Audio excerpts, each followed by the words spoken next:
A monthly paycheck feels like ownership. It isn't, it's rent. And in the AI era, renting your career is the fastest way to lose it. Think about the psychology of renting. When you rent an apartment, it feels like home.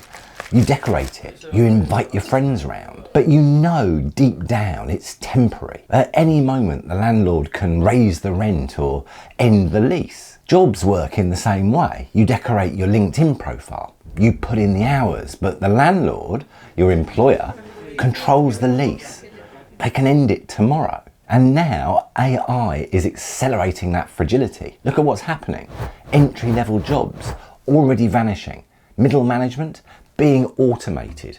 Even creative work replaced by text to image or text to video, code generators, AI writers. We've seen entire departments replaced overnight by software. One week you're managing a team, the next week your company finds an AI that does the same work for a fraction of the cost. That's the paycheck illusion. A job gives you income, not ownership. It can end without warning, and the longer that you rely on it, the deeper the risk. So what's the way out? Ownership. Digital assets are the spear. They create independence. Things like content, audience, intellectual property, products that you control. Human assets are the compounder. They make your digital work multiply. Things like trust, leadership, reputation.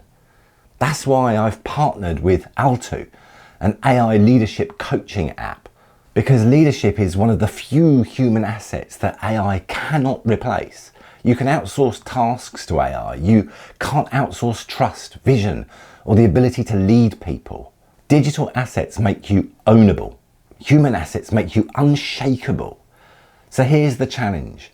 Jobs are rented, assets are owned.